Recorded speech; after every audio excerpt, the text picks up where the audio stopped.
Bangladesh versus West Indies প্রথম test ম্যাচটি আজকে রাত 8টায় অনুষ্ঠিত হবে, যেখানে বাংলাদেশ দল ওয়েস্ট ইন্ডিজের সাথে ভালো পারফরমেন্স করবে এটাই সকল বাংলাদেশি ক্রিকেট ফ্যানদের আশা। যেখানে বাংলাদেশ দলের যদি ওয়েস্ট ইন্ডিজের সাথে ওয়েস্ট ইন্ডিজের মাটিতে জিততে হয় তাহলে অবশ্যই বাংলাদেশের সেরা পারফরমেন্স করতে হবে।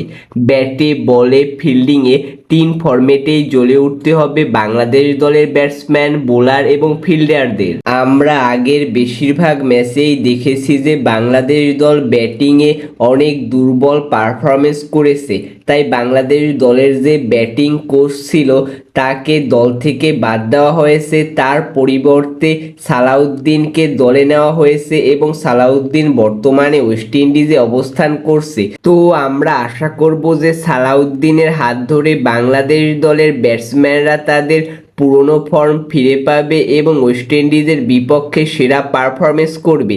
বাংলাদেশ দলের যে বোলিং ইউনিট রয়েছে সেখানে একটু হলেও সন্তুষ্টি প্রকাশ করা যায়, কারণ বাংলাদেশ দলের বোলিং ইউনিটে পেসারদের মধ্যে রয়েছে তাসকিন আহমেদ, শরীফুল ইসলাম, হাসান মাহমুদ, নাহিদ রানার মতো অসাধারণ কিছু বোলার। তাছাড়া স্পিন বোলার হিসেবে রয়েছে তাইজুল ইসলাম এবং মেহেদী হাসান মিরাজ, যারা প্রতিনিয়তই অসাধারণ পারফরমেন্স করছে এবং বাংলাদেশ দলের হয়ে তাদের সেরা খেলাটি খেলছে, যার কারণে বাংলাদেশ দল বোলিংয়ে অনেকটাই এগিয়ে রয়েছে।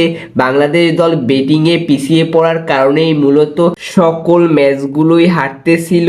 আরেকটি কথা না বললেই নয়, ওয়েস্ট ইন্ডিজের কিন্তু পেস অ্যাটাক বিশ্বমানের, যেখানে বাংলাদেশ দলের যদি ওয়েস্ট ইন্ডিজের সাথে জিততে হয় তাহলে অবশ্যই ওয়েস্ট ইন্ডিজের যারা পেস বোলার রয়েছে তাদের কঠিনভাবে মোকাবেলা করতে হবে, তাহলেই বাংলাদেশ দল ওয়েস্ট ইন্ডিজকে হারাতে পারবে। তো আমরা চাইবো যে বাংলাদেশ দলের ক্রিকেটাররা ব্যাটিং, বোলিং, ফিল্ডিং তিন ফরম্যাটেই ভালো পারফরমেন্স করবে এবং ওয়েস্ট ইন্ডিজকে ওয়েস্ট ইন্ডিজের মাটিতে হারিয়ে নতুন এক ইতিহাস গড়বে এবং সকল বাংলাদেশি ক্রিকেট ফ্যানদের আনন্দিত করবে।